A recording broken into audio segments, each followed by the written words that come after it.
No Alcorão, era isso que eu queria te dizer, aproveitando o ayah, que no Alcorão tem uma palavra que em árabe é fadal, fadala, tá? E é como se utiliza em vários versículos para te dar um significado. É uma imagem mental de que, por exemplo, o ser humano tem mais fadala do que um animal.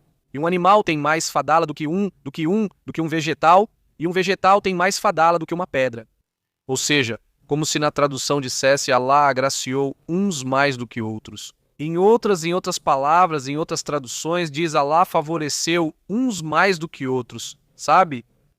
Como, por exemplo, o homem fadala em relação à mulher, ou seja, em relação à força física pode ser. Mas também diz que a mulher fadala em relação ao homem, sei lá, pode ser porque elas são mais observadoras, não sei. Então, nesse sentido, também diz que Allah fadala, por exemplo, a Jesus sobre muitos outros profetas, porque ele o fortaleceu, não é? Com Gabriel e outras coisas. Então, nesse sentido, diz também que Allah fadala, ou seja, favoreceu Israel e justamente utiliza isso. Essa palavra, Banu, que significa povo, como você acabou de definir melhor, que é civilização, diz que Allah fadalá a Israel, ou seja, a Jacó, não é? Basicamente, é o filho, se não me engano, de Abraão, descendente de Abraão, certo? Então, nesse sentido, eu sei que na história islâmica houve muitos sultões, muitos califas, que foram bastante hostis com os judeus. Mas eu não consigo entender o porquê, se o próprio Deus diz no Alcorão, não é? Que favoreceu eles acima dos outros povos, certo? Justamente terem essa hostilidade, não é? E mais do que tudo, o fato de que o próprio Alcorão, ou seja, fala que a Torá é uma revelação, assim como o Alcorão, não é? E que a Torá tem Huda e Nur, não é verdade? Luz e guia. Ou seja, o que eu quero te dizer com toda essa introdução? Que você veria com. Ou seja, mudaria sua perspectiva sobre o Islã, que obviamente o Islã que te fala não, que é hostil contra o judeu, mudaria sua perspectiva nesse sentido. Se você fizesse, por exemplo, dawa, digamos assim. Expor não só a parte de que alguns grupos muçulmanos estão errados e têm e fomentam essa hostilidade contra o judeu, e também acrescentar essas partes que eu te digo, né, aos seus vídeos, ou seja, às suas lives. Esse tipo de coisa de que também o muçulmano tem o lado construtivo da paz, né? Ele, na parte boa, vamos dizer, a parte que constrói justamente um mundo melhor, né? Que construiria, no caso, um mundo melhor. Nesse sentido, não peça ao muçulmano que se abra, que deixe de acreditar no Alcorão e na Suna. Porque isso, evidentemente, ele não vai fazer, mas sim que se submeta ao que realmente dizem o Alcorão e a Suna. Não ao que dizem os califas e os sultões com ideias imperialistas e expansionistas, mas ao que realmente diz o Alcorão, sobre aceitar, não que o muçulmano aceite que realmente Deus favoreceu, de certa forma, o povo de Israel, não. Eu fiz vídeos mostrando como os judeus, como você diz, Heintzen, contribuíram muito para o mundo. Dos prêmios Nobel, vocês ganharam cerca de 40%, o que é muito considerando a população. Então, nesse sentido, porque... Sim, a questão é, você mudaria sua visão sobre o Islã ao saber desses dados? Não sei se você já conhecia esses dados, certo? Essa seria a pergunta. Bem, há vários aspectos. É curioso o que você diz sobre Fadala, mas na Torá, em Deuteronômio, que é o quinto livro de Moisés, diz o contrário. Diz que que Hashem não escolheu Israel porque fôssemos melhores, justamente diz que não somos melhores. Mas é interessante. O que você coloca, eu diria sim e não. Eu acho que mudaria sim no aspecto de que, por exemplo, se esses muçulmanos que são mais radicais, mais hostis, deixassem de ser hostis, então mudaria sim. Minha confiança em relação a eles, obviamente, como por exemplo, minha confiança em relação ao hinduísmo. No hinduísmo, eles não se metem conosco, não tentam nos evangelizar, não fazem nada contra nós, e por isso você não vai ver judeus respondendo às questões do hinduísmo. Sim, existem, mas é porque perguntam, não por um motivo defensivo, que é o meu caso, por exemplo, e o caso de muitas outras páginas antimissionárias e coisas do tipo. No entanto, eu acho que não. O fato de que leem bem uma palavra, que a propósito, desculpe Ibrahim. acho que você se contradiz ao dizer que deveriam ler bem o Alcorão. Há pouco você dizia que estava demonizando o coranismo, posso dizer assim? Dizendo que se deve usar a filosofia para explicar e que não é possível que Maomé tenha partido a lua em duas. Por que Fadal precisa ser interpretado dessa forma, e não como o extremista interpreta? Talvez o extremista esteja lendo de forma mais correta do que supostamente Fadal faz. Traz mais contextos, como que os judeus descendem de porcos, que somos burros com livros, enfim, coisas que podemos encontrar ali. Então, eu acho que a nível ideológico, no debate não mudaria. Por quê?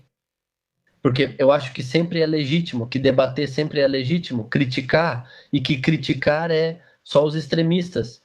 Eu, por exemplo, olha, no cristianismo há pessoas que não são extremistas, mas o cristianismo é uma religião muito seguida, por exemplo, os progressistas, e pronto. Vamos nós para isso, são analisáveis. Por quê? Porque se de fato nós, os judeus, partimos da ideia de que nosso papel é ser luz para as nações, devemos abordar o tema que tanto chama a atenção. De 1,8 bilhões de habitantes no planeta, acho que hoje em dia são mais, 1,9. Então, se esse tema toca o coração de tantas pessoas, eu acho que, mesmo que não sejam hostis, é um tema que devemos abordar de uma forma muito, não quero dizer que seja contundente. Sim, menos atacando, obviamente, mas sim de uma forma muito séria. Então eu acho que no final continuaria existindo essa, entre aspas, rivalidade, talvez não hostil, mas continuaria existindo esse debate sobre quem tem a dialética da humanidade. Olha, porque, quer dizer, por que eu te digo isso? Não é para dizer que, quer dizer, não é que eu diga para o radical, por exemplo, você está errado, só porque sim, mas justamente no caso dele acreditar que, quando em Sur Al-Kabar diz, a hora se aproxima, a lua se parte. Sim, e depois coloca, foi um milagre evidente. O radical lê isso e diz é que Muhammad partiu a lua, sabe? Mas se eu vou para o idioma árabe justamente para não me contradizer, porque não poderia, se eu encontrar uma contradição, não, aí eu teria que admitir pelo menos que o Alcorão não foi escrito, não foi uma mensagem de Deus, né? Mas se eu vejo o Alcorão, vejo que é justamente isso, né? Ou seja, que as interpretações que fazem os radicais do Islã, justamente o radicalismo, é precisamente o erro que cometem muitas vezes, né? E é por isso que eles têm uma mensagem teológica para transmitir, e não é só com a lua que se parte e tiram de contexto.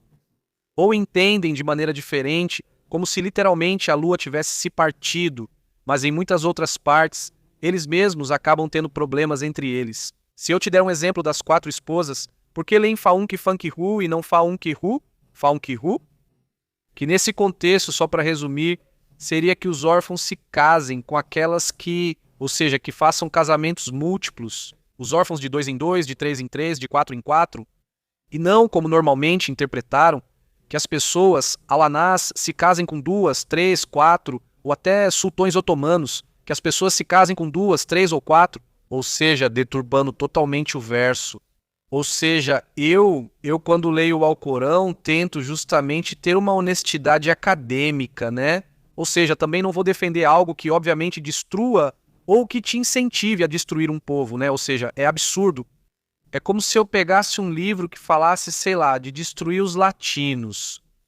Então, esse livro é contra mim só por eu ser latino, né? Não faz sentido eu defender isso. Por isso, em muitas partes do Alcorão, é óbvio que diz que alguns judeus, são como jumentos carregados de livros. Ou seja, não todos os judeus, pois o Alcorão afirma que a Torá contém Hadabanur e que rabinos e doutores da lei extraem ideias que beneficiaram a humanidade, segundo o próprio Alcorão. Então, sim, é preciso ler essas leis dentro dos contextos para justamente não tirá-las do contexto. E aí está o trabalho que você faz de expor esses grupos, sabe, radicais que acreditam nisso que você está dizendo, porque, claro, um muçulmano normal, por exemplo, um convertido hispano-americano, sei lá, espanhol, que se converteu ao Islã e depois assiste aos seus vídeos, e claro, você está expondo o grupo radical que justamente está interpretando o Alcorão dessa maneira, que está justamente incitando ao ódio contra você e contra todo o povo judeu, só pelo fato de serem judeus. Na verdade, há muitos TikTokers aqui que fazem exatamente isso, que colocam judeu. E você tira do contexto e ao expor, sabe, radicais que têm ideias teológicas, não de desprestigiar, nesse caso, o judaísmo e para favorecer o Islã e fazer com que todas as pessoas entrem para o Islã, não é verdade? E acusando vocês de coisas, de que vocês mataram profetas, de que não sei o quê, de que não sei quanto, sabe? Quando o Alcorão não diz ao Yahuda, ao Factulu, aos Rasul, não diz assim, diz alguns do povo do livro, alguns do povo nem sequer do livro, diz alguns do povo da escritura, que assassinou seus profetas, e coloca, você pode dar um exemplo de Ben Yehoiara, acho que é o profeta que foi assassinado. Não lembro bem o nome agora, mas, sabe, quer dizer, em parte eu também faço, em parte faço também, em parte o mesmo que você, porque eu também faço vídeos aqui expondo como esses grupos radicais distorcem de certa forma o Alcorão, sabe? Então, nesse sentido, eu acho que é isso que tem que ser feito, quer dizer... Mas se você me permite, aqui tem uma diferença muito grande. Como você mesmo destacou, se eu critico o Islã e não deixo muito claro a que estou me referindo, a quem estou me referindo, é fácil interpretar que estou atacando o Islã como um todo. Mas no Islã existem muitas escolas, há escolas sionistas, há muçulmanos no exército israelense, ou seja, não. Por isso, se a crítica vem de alguém como eu, de fora, pode ser vista como algo geral. No entanto, se a crítica viesse mais de vozes como a sua, Ibrahim, sua voz é muito única, não se ouvem vozes assim. Eu devo dizer isso como alguém que tem acompanhado esse conflito por uma década inteira, dando palestras em diversos países e interagindo com muitos muçulmanos considerados moderados. Segundo os serviços de inteligência do mundo, há entre, alguns dizem 15% e outros 25% de extremistas no Islã.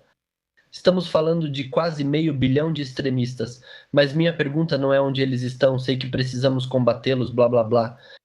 Minha pergunta é, onde estão os moderados, Ibrahim? Porque, ok, você decidiu se expor aqui, eu vejo os comentários desse chat, já vi algumas pessoas te xingando e tudo mais, muçulmanos. Por quê? Porque você não pensa de forma radical. Onde estão os outros moderados? Talvez, Ibrahim, desculpe interpretar assim, mas você não poderia ser visto como radical? Vou contar minha experiência. Quando eu ouço, por exemplo, muçulmanos moderados, sim, o que dizem? Não, eu não tenho nada contra os judeus. E eu pergunto, por exemplo, sobre o Hamas. Eles me dizem, não, o Hamas é um grupo de resistência. ISIS, o Estado, sim, o Estado Islâmico, é assim que eles mesmos se chamam. Não, eles são uma criação da CIA e do Mossad. Eles não são muçulmanos. Talibã? Não, são uma reação ocidental. Esses grupos não são muçulmanos. Dizem que não são muçulmanos. Vamos ver, por favor, até onde vai esse estado de negação? Então, talvez, Ibrahim, eu diria que talvez o extremista seja você para o bem, certo? Estou dizendo para o bem.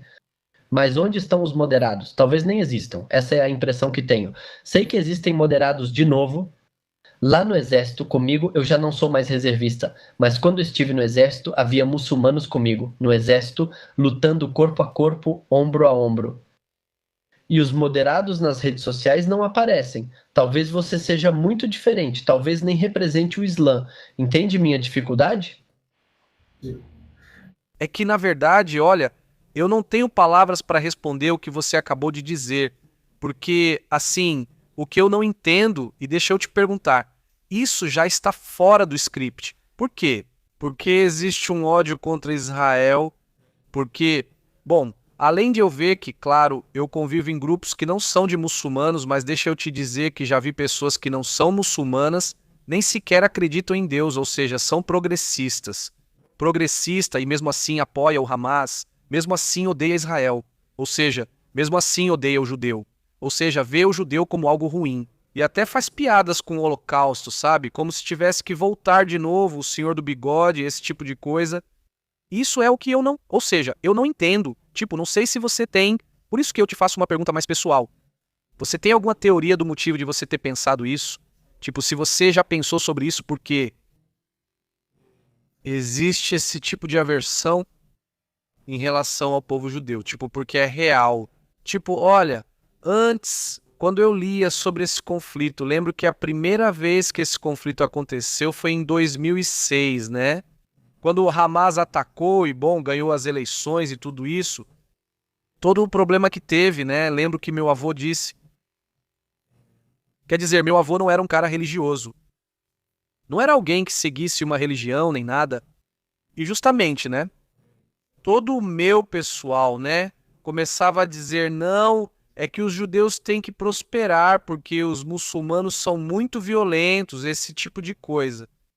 E meu avô me disse: vocês acham que esse povo, ou seja, os muçulmanos, que são tão violentos contra um povo, acham que eles realmente seguem uma mensagem divina? Sabe? Foi isso que ele disse. Ou seja, meu avô meio que disse, obviamente disse, esse povo não segue uma mensagem divina. Por quê? Por quê? Essas perguntas para os muçulmanos de amado, para aqueles que apoiam esses grupos, são pessoas que te dizem que fazem isso por causa da mensagem divina, sabe? Ok. Mas, Ibrahim, esses são os que dizem, os que também dizem que é uma mensagem divina. Mas há pessoas que dizem, não, jamais, não são muçulmanos. Não, o ISIS não é muçulmano. Para mim, isso é negação. Está diante dos seus olhos o fato de que eles também têm os 5 pilares, têm o Alcorão e seguem o Hadith, etc, etc, só que têm outras leituras diferentes. Por que é tão difícil entre os muçulmanos moderados? Por que é tão difícil vê-los? Estou te vendo aqui, mas os muçulmanos moderados? Por que é tão difícil para eles levantar a cabeça e dizer, não, existe essa interpretação, ela é extrema, não deveria ser assim? Como se fosse menos negação, menos, porque odiar Israel, ok, mas aceitar ou fechar os olhos ou tentar negar, você entende o que estou tentando dizer? Sim, sim, sim, totalmente. É como você disse um dia, não é? O conflito começaria a ser resolvido no momento em que os muçulmanos se manifestassem, levantassem a voz, como você disse, e condenassem o Hamas. Ou seja, aí o problema começaria a ser resolvido. Porque realmente eu não entendo se eles não leem a carta fundacional, se eles não leem os hadiths, que falam justamente sobre acabar, não é, com o judaísmo. Quer dizer, eu não entendo. Não entendo por que as pessoas não levantam a voz sinceramente. Quer dizer, isso, quer dizer, eu nem poderia te pedir desculpas em nome do Islã, sabe? Senão, simplesmente eu te diria que o que eu posso fazer é continuar mostrando que eles têm uma interpretação bastante errada. E só, quer dizer, é o que eu poderia te prometer, porque no final das contas eu não tenho voz política, nem tenho exatamente o poder para influenciar um grupo de pessoas, né? Quer dizer, talvez uma ou duas pessoas que normalmente me escrevem no privado aqui na minha página e dizem, bom, obrigado. Eu não tinha percebido que estava seguindo um Shei que estava me levando para o caminho errado, né? Quer dizer, é evidente, é óbvio o que você diz. Quer dizer, uma mensagem de Deus não pode te eliminar, ou seja, mandar eliminar alguém, certo? Então eu não sei, de verdade.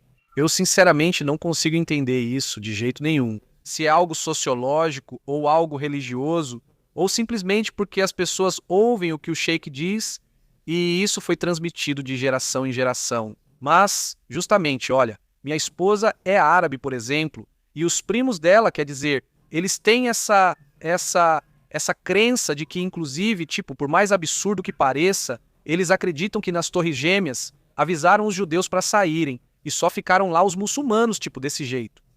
Isso, eles têm essa crença, quer dizer, eu não sei, de verdade. Não sei se é algo de, não sei, de egos, de que um se acha pobre e o outro também. Na verdade, não tem uma explicação sociológica. Eu entendo, como você disse, não gosta dos diálogos interreligiosos porque acha que não levam a nada. E, em parte, eu concordo, porque, claro, se eu coloco o Alcorão como livro de mensagem divina e você coloca a Torá como mensagem divina, no lugar onde um contradiz o outro vai dizer não, é que por essa mesma razão este está errado e por essa mesma razão este está certo. Mas eu acho que, sinceramente, o caminho para a paz seria chegar a um ponto em que só falássemos do que coincide, sabe? Do que coincide na Torá e do que coincide no Alcorão. Por exemplo, o Alcorão diz: a Torá é uma mensagem de Deus e o Alcorão também é uma mensagem de Deus. Ou seja, em ambos tem que haver, já que são duas mensagens de Deus, em algum ponto eles têm que ter coisas em comum, nos quais nós possamos nos basear como pessoas que seguem a Deus, não é? A Hashem, como você chama, ou a Alá, como nós chamamos. Ou seja, não sei se você pensa como eu nesse sentido. Mas, novamente, eu acho que o diálogo interreligioso é inútil. No entanto, concordo com você que sim, o fator comum é a única coisa que pode resolver isso. Na verdade, a Torá também sugere algo assim. Quando diz, quando Hagar são símbolos, e não estou dizendo que o Islã seja um descendente biológico impossível, nem ideológico de Ismael, são símbolos. De Agar vem Ismael e Agar vai embora, pois é expulsa da casa de Sara. Mas o que o anjo diz para Agar? Ele diz: onde você está? Para onde vai? E ela responde: estou fugindo da presença da minha senhora. Então ele diz: volte para sua senhora. O que significa todo esse diálogo? Que na verdade o caminho é voltar. Acredito que se o Islã voltar ao ponto em comum com o judaísmo, como ver que na verdade há muitas coisas que de fato a gente lê o Alcorão, a gente como judeu ortodoxo lê o Alcorão, a gente vê Midrash, vê Talmud, vê a Tosefta, vê coisas que estão nas fontes judaicas. O muçulmano não vê isso porque não conhece as fontes judaicas. Mas o problema está aqui. Você diz que, ok, o Alcorão diz que também o Taurat e a Torá têm essa validade. No entanto, no Islã, geralmente ouve-se a alegação de que os judeus corromperam a Torá. Então, a Torá que é mencionada no Alcorão não é a mesma que os judeus têm. Portanto, o próprio Islã colocou essas algemas em suas mãos, impedindo-o de dar esse passo. Porque toda vez que o Islã disser que a Torá que temos hoje está corrompida e não é a mesma do Alcorão, nunca vai existir essa conexão. No momento em que disserem, não, sim, na verdade é a mesma Torá, na verdade temos isso em comum. Vou te contar uma curiosidade, Ibrahim. O judaísmo não nega que as outras nações possam ter profetas. Dizemos, por exemplo, está escrito na Torá, não houve em Israel profeta como Moshe. Não houve em Israel um profeta como Moisés. E os sábios de Israel perguntam, como assim não houve em Israel um profeta como Moisés? Será que houve um profeta como Moisés fora de Israel, nas outras nações? E a resposta é que sim. Existem vários exemplos, como Bilã. Então, nesse aspecto também houve o Natal Fayumi, ele escreveu que Muhammad poderia ser profeta, mas tudo isso é a negação da Torá. Então, poderia devolver a ele o status de ser profeta das nações, ou pelo menos ser um profeta da civilização árabe. Mas o fato de desconectá-lo da fonte original, porque na verdade o Alcorão toma a Torá como fonte original, só que a narrativa de que ela está deturpada é o que coloca essa barreira em cima.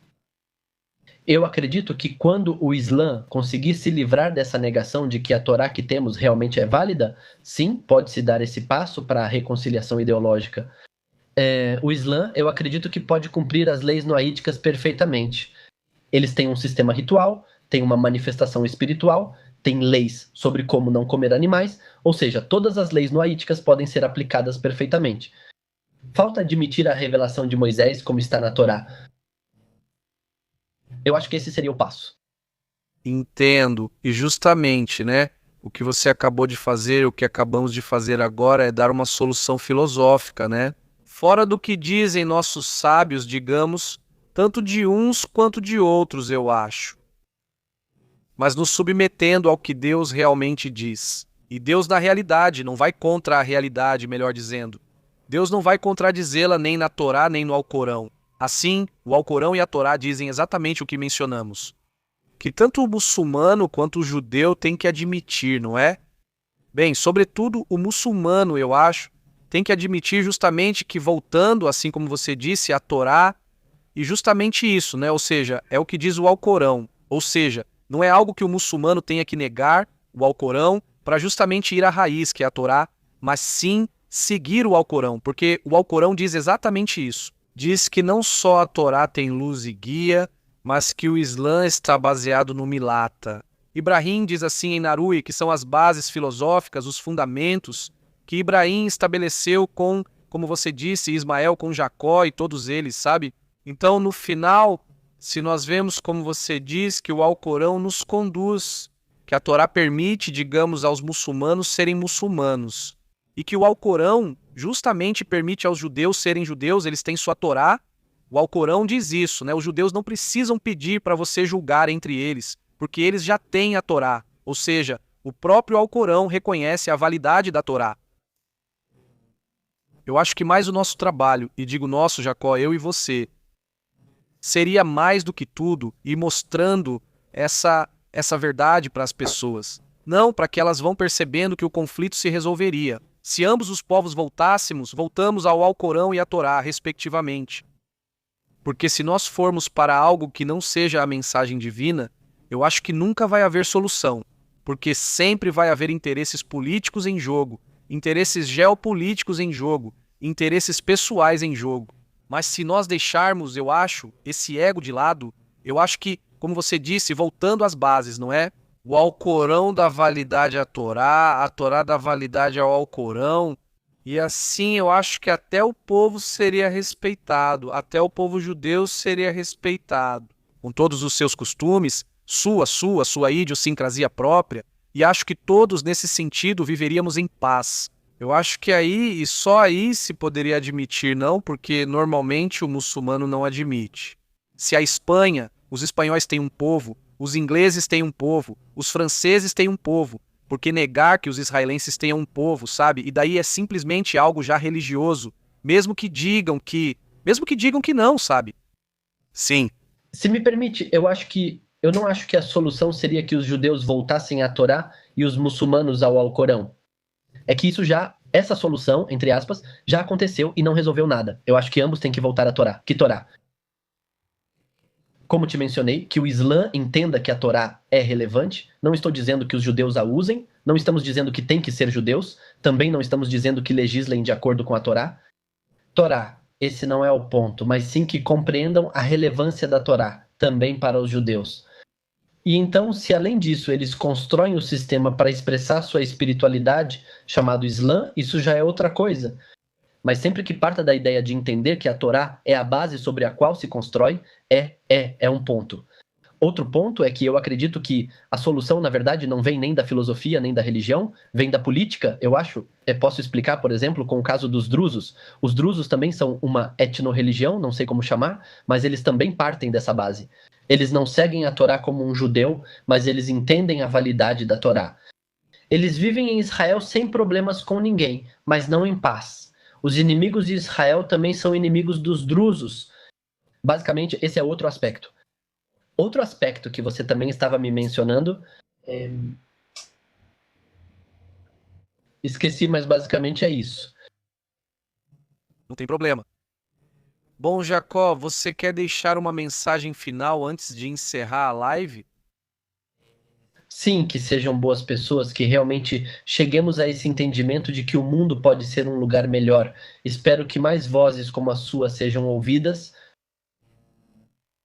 Embora, sejamos sinceros, no final, quem morre na história são os radicais. E se você é um radical, e de certa forma eu mencionei que acho que você está sendo radical, você é um dos que estão morrendo na história, e Bezat Hashel, que assim você consiga. Também um abraço para você e para todos que estão aqui também. Nada, Jacó, muito obrigado por estar aqui e por compartilhar na minha página. Realmente é uma honra, acima de tudo, porque, imagina, claro, ter alguém como você na minha página é uma honra para a minha página, para que, inshallah, ela possa continuar crescendo, que as pessoas vejam que há convidados de qualidade aqui, sabe? Então, muito obrigado por participar, por querer participar de um diálogo com filosofia judaica. Então é isso, né? Eu vou baixar essa live e vou subir no meu canal. Ou seja, se você quiser, pode baixar para subir no seu. Isso já depende dele. Hahaha. É isso, Jacó. Obrigado. Deus abençoe você e sua família. E a todos pelo caminho reto. Igualmente. Igualmente. Saudações, Ibrahim. Saudações.